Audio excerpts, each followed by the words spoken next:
Bom, Luara Vieira Guimarães hoje vai falar sobre biologia do desenvolvimento, né? Então, seja bem-vinda, Luara, você está com a palavra.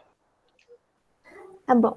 Boa tarde, eu sou a Luara, estudo o segundo período do curso de Biotecnologia e hoje eu vou continuar o estudo que o Matheus começou sobre o livro Biologia do Desenvolvimento. A primeira parte que aparece no livro é mapas de destino e linhagens celulares. Ele começa contextualizando que no final dos anos 1800, os anatomistas e os fisiologistas descobriram que a célula era uma unidade básica de estudo e pesquisa. Assim, os embriologistas também passaram a usar ela como centro dos estudos. Laura, desculpa te interromper rapidinho. Francisco, tá tendo retorno no seu microfone aí, desculpa. Tem problema não. É que para mim não estava dando retorno, não. Pode prosseguir, Pode obrigado. continuar? Pode. Tá bom. Então, os embriologistas passaram a usar essas células embrionárias também como o centro do estudo. O Larsen e o McLaughlin descobriram que as células embrionárias, diferentes das células adultas,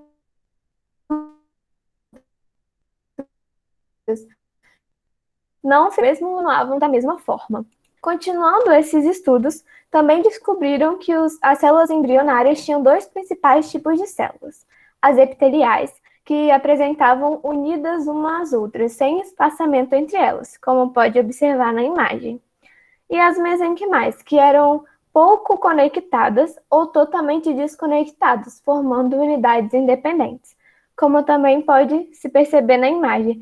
Em alguns pontos há um ponto de aderência e em alguns não há nenhum ponto, o que torna as células um pouco mais independentes do que as epiteliais. Ele também apresenta o conceito de morfogênese, que é o desenvolvimento das formas e características e estruturas de uma espécie a partir do embrião. Para que isso aconteça, deve haver vários processos celulares envolvidos, e eu vou citar alguns deles que são citados no livro.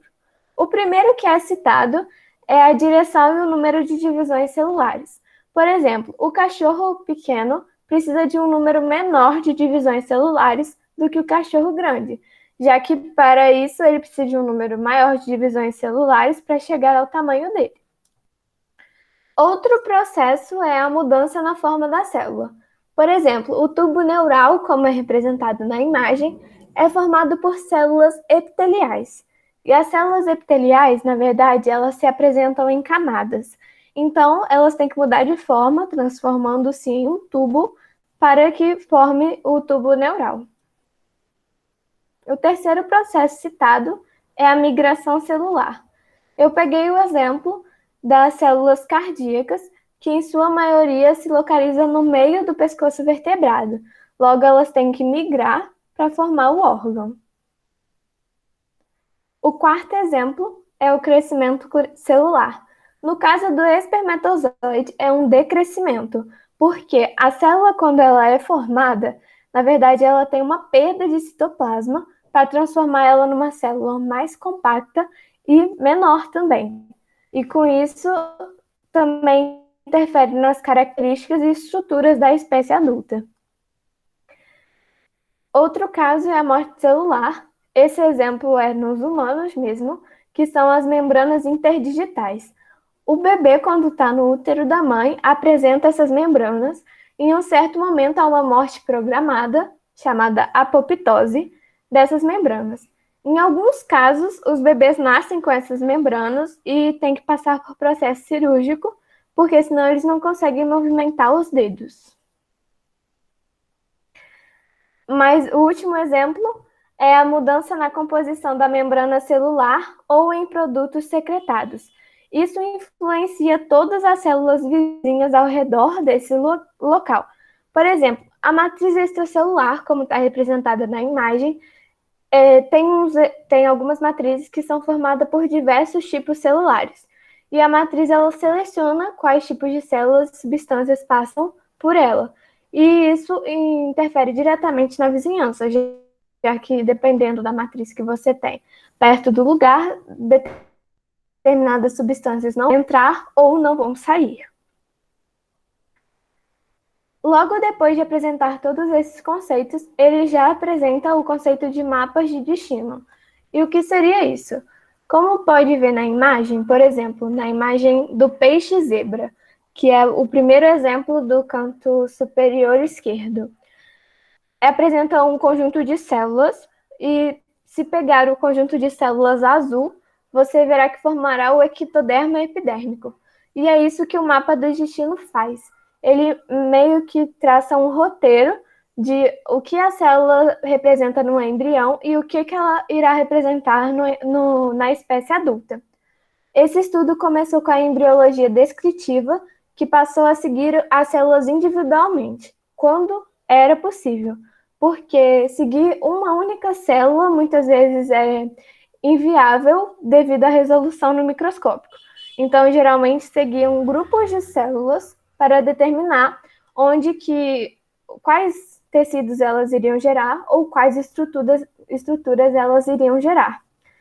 Outra coisa que, com a tecnologia de hoje em dia, os mapas de destino ficaram muito melhores, muito mais visíveis e mais fáceis e mais baratos de serem feitos, porque podem ser feitos com a introdução de corantes, podem ser feitos com as imagens de computadores, que é bem melhor.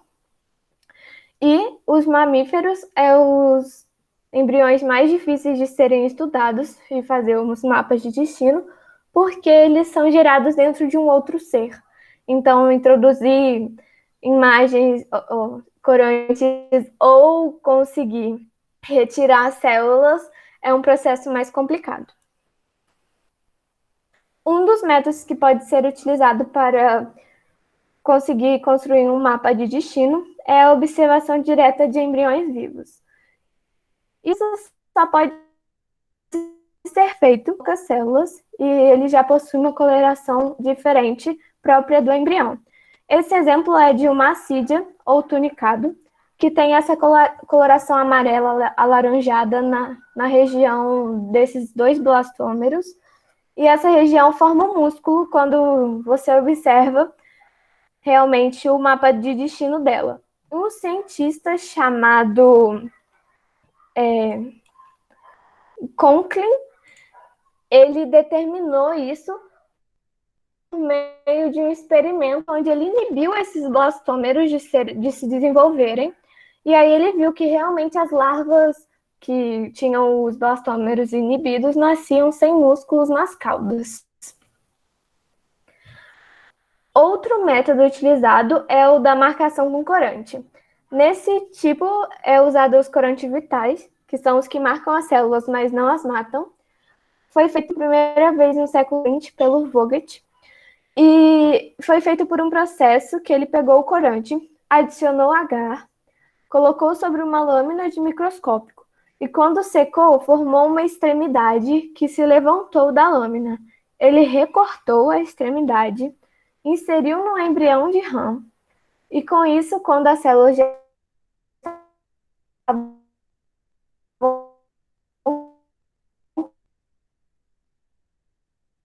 corado, um pedaço de agar com corante, que é o roxo mais escuro, o agar.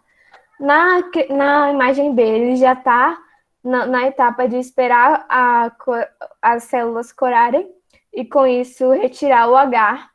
E na C, na D e na E é o processo de coloração e a produção do mapa de destino. Mas isso tem um problema, porque quando você insere o corante em uma determinada fase do embrião, a partir daquele momento ele ainda sofrerá divisões celulares. E com isso, o corante irá se diluir e não conseguirá ver no microscópio. Então, a solução foi usar, em vez de corantes vitais, corantes fluorescentes, que mesmo com as divisões celulares, eles continuavam sendo visíveis no microscópio com a luz específica. Existe outro processo ainda também utilizado para mapas de destino, mas esse processo só pode ser utilizado em embriões quiméricos, que é a marcação genética. Por que ele só pode ser utilizado em embriões quiméricos? Porque nesse método usa-se proteínas ou anticorpos específicos que reconhecem determinada espécie. Então, para isso, o embrião tem que ser formado de mais de um tecido de espécies diferentes. O livro cita o exemplo da galinha codorna, que é feita por meio de transplantes de células de codorna, que são inseridas no embrião do ovo da galinha. E como o processo de desenvolvimento das duas espécies é muito parecido, as células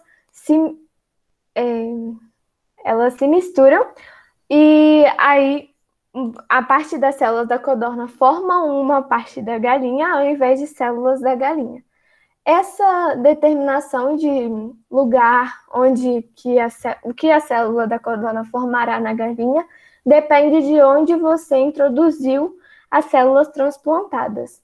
Nesse exemplo, a imagem A representa anticorpos específicos para as proteínas da codorna e eles conseguiram ver que as células da codorna formou o tubo neural, como está mostrado na imagem inferior esquerda. E na B, eles usaram heterocromatina no núcleo, onde eles perceberam que o núcleo da codorna era esse roxo escuro e o da galinha era esse roxo clarinho. E aí eles puderam diferenciar quais células formaram o quê. E o C é o pintinho que nasceu com as células transplantadas. Outro exemplo também dessa linha de pensamento são as quimeras de DNA transgênico.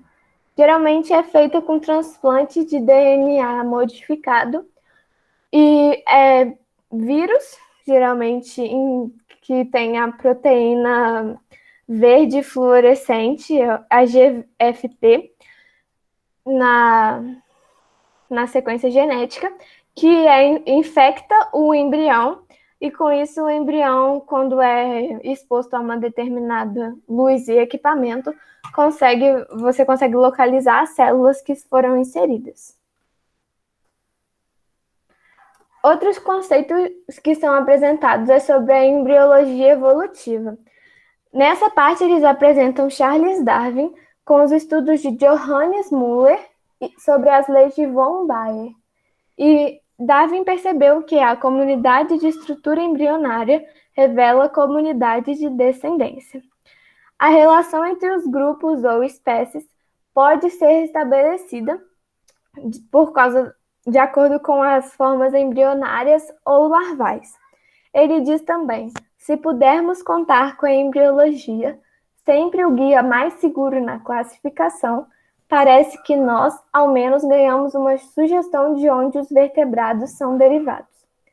Isso é possível porque as características que são adquiridas pela adaptação ou próprias da espécie, muitas vezes não estão demonstradas nos embriões e nas larvas.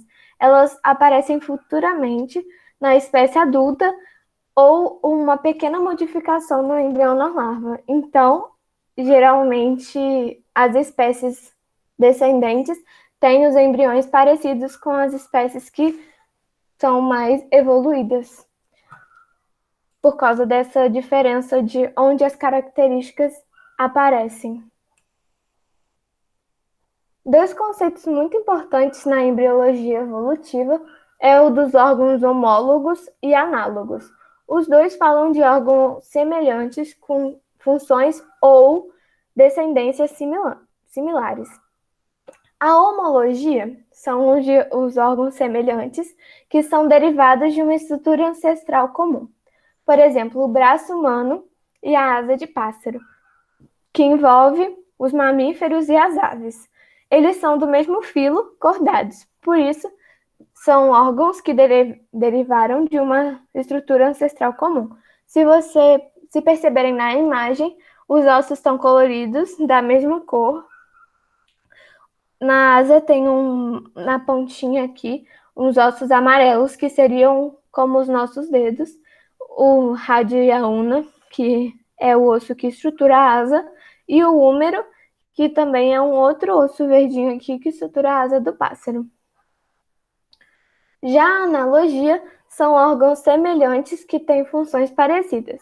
Nesse caso, eu peguei a função do voo e peguei os exemplos também de um mamífero e uma ave, um morcego e um pássaro, que possuem as estruturas semelhantes, os ossos coloridos de amarelo, vermelho e azul, ou verde, não sei. E esses processos, na verdade, são um processo... é uma exceção no processo, porque o morcego, na verdade, sofreu um processo independente de evolução, já que os mamíferos já apresentam braços e as aves que apresentam as asas. Então, ele sofreu um processo independente chamado analogia, que formou as asas parecidas com as estruturas tanto dos dedos quanto das asas dos pássaros. Além disso, o livro também trata da embriologia médica e a teratologia. Teratologia é uma área da medicina especializada em estudar síndromes e malformações físicas. Ele explica dois conceitos, que é a malformação, que são anormalidades causadas por eventos genéticos, como o albinismo, que é uma malformação genética que leva à não produção de melanina pelo corpo. Então, os indivíduos apresentam a pele muito clara, os pelos também, às vezes nem dá para ver a sobrancelha e os cílios, e isso faz com que eles não produzam melanina, essa malformação genética. Já as síndromes são aquelas malformações que são expressas juntas, geralmente são duas ou mais. No livro, ele usa o exemplo dessa síndrome que está representada ao lado, da Holt-Oram, que tem deficiência na formação dos ossos, na absorção do cálcio, problemas no coração e também na coagulação sanguínea. E por último, o livro trata das disrupções e teratógenos, que são as malformações ou doenças que são causadas por agentes externos, como agentes químicos, agentes de radiação ou remédios e drogas. Nesse exemplo, é uma droga chamada talidomida, que foi estudada em 1960. Era usada como um sedativo para mulheres grávidas, mas com muitos estudos e pesquisas, viram que esse remédio podia trazer malformações dos membros anteriores e posteriores, problemas no desenvolvimento do coração e do intestino, além de problemas no desenvolvimento dos polegares, das orelhas e o que chama de focomelia, que é isso, ou ausência ou retração dos membros. Essa foto é de uma pessoa afetada pela doença e o gráfico ao lado é a dosagem, os dias que depois da última menstruação, que quando você tomava nesse dia, você tinha maior possibilidade do bebê ter essa característica. Por exemplo, um mês de gravidez, que seria um pouco mais de 30 dias depois da última menstruação, o sintoma mais aparecido foi a ausência de orelha. Mas com o decorrer do tempo, os sintomas iam piorando. Por exemplo, ausência de braços, encurtamento grave, malformação, deslocamento do quadril, entre outros. Recentemente, tivemos um caso, um surto da época da dengue e da chikungunya, em que as grávidas tinham que ter o cuidado redobrado, porque quando ela contraía a doença durante a gravidez, o risco do bebê nascer com microcefalia era enorme. Então, é o mesmo caso desses disrupções e teratógenos. E é isso. O livro que eu usei foi o Biologia do Desenvolvimento, foi a única fonte, tirando algumas imagens que a fonte estava embaixo. Esse é o link para o livro na versão em inglês que a gente usa. E tem algumas imagens que foram realmente retiradas do livro.